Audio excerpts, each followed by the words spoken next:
பிரியமானவர்களே, மீண்டும் இன்றைய காலையில் உங்களை இயேசுவின் நாமத்தில் அன்போடு கூட வாழ்த்துகிறேன். அனுதினமும் ஆவியானவரோடு நம்ம நடக்க, அவரோடு பழக ஒரு அரிய சந்தர்ப்பம். இன்றைக்கு ஆண்டவர் உங்களுக்கு கொடுக்கிற ஒரு வார்த்தை என்ன தெரியுமா? அப்போஸ்தலர் 1:8. பரிசுத்த ஆவி உங்களிடத்தில் வரும்போது நீங்கள் பலன் அடைந்து எருசலேமிலும் யூதேயா முழுவதிலும் சமாரியாவிலும் பூமியின் கடைசி பரியந்தமும் எனக்கு சாட்சிகளாய் இருப்பீர்கள்.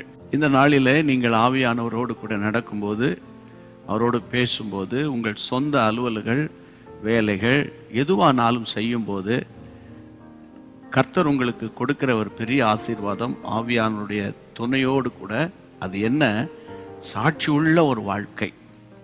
சாட்சி தான் தேவனுடைய பிள்ளையே நம்மை தலை நிமிர்ந்து நிற்க செய்யும். அதனால நீங்க பரிசுத்த ஆவியானவரை பார்த்து, ஆவியானவரே, இந்த நாள் முழுவதும் நீங்க என்னை சாட்சியாக காத்துக்கொள்ளுங்க. என் பார்வையில, நான் பேசுகிற வார்த்தைகளில, என்னுடைய சிந்தையில, என்னுடைய நினைவில, இப்படி எல்லாவற்றிலும் ஆண்டவரே என்னை சத்துரு கரைப்படுத்தி விடாதபடிக்கு எனக்கு சாட்சி உள்ள ஒரு வாழ்க்கை வாழ ஆவியானவரே நீங்க எனக்கு ஒத்தாசை செய்யணும் என்ற எண்ணத்தை உங்க மனதில் இன்றைய காலையிலேயே பதித்து கொள்ளுங்கள். ஏனென்றால் அவர் உங்களுக்குள்ளே வரும்போது வேதம் சொல்லுகிறது, அவர் நம்மை பலப்படுத்துகிற கர்த்தர். பலப்படுத்தி நம்முடைய உறவினர்களுக்குள்ளே, நம்முடைய விசுவாசிகளுக்குள்ளே, ஏசப்பாவை அறியாதவர்களுக்கு மத்தியில், எல்லா இடங்களில உங்களை சாட்சியாக இன்றைக்கு காத்துக்கொள்வார். ஆனால் உங்கள் ஜெபம் இன்றைக்கு என்ன? ஆண்டவரே என்னை சாட்சி உள்ளவனாய் காத்துக்கொள்ளு.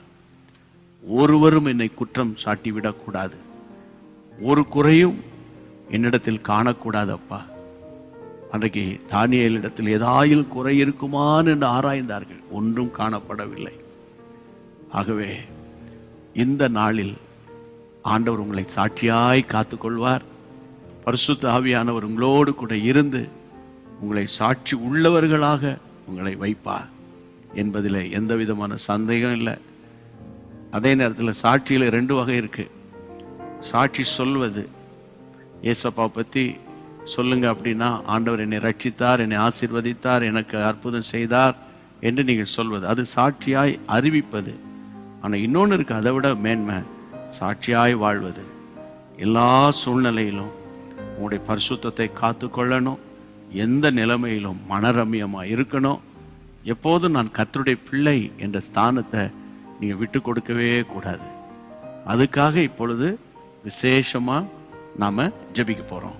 ஜெபம் பண்ணலாமா? என்னோடு கூட சேர்ந்து நீங்கள் ஜெபம் பண்ணுங்க.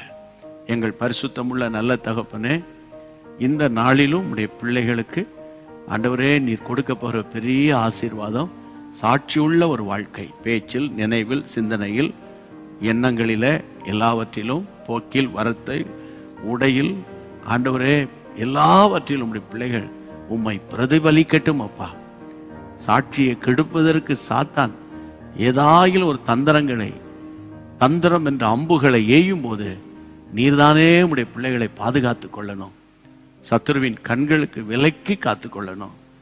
இந்த நாள் முழுவதும் ஆண்டவரே உம்முடைய பிள்ளைகளுக்கு இந்த சத்தம் கேட்டுக்கொண்டே இருக்கட்டும். அனுதினமும் ஆவியானவரோடு என்ற சத்தம் கேட்டுக்கொண்டே இருக்கட்டும். இந்த ஜெபத்துக்கு நீர் பதில் கொடுத்ததற்காக உமக்கு ஸ்தோத்திரம். இயேசுவின் நாமத்தில் பிதாவே, ஆமென். God bless you.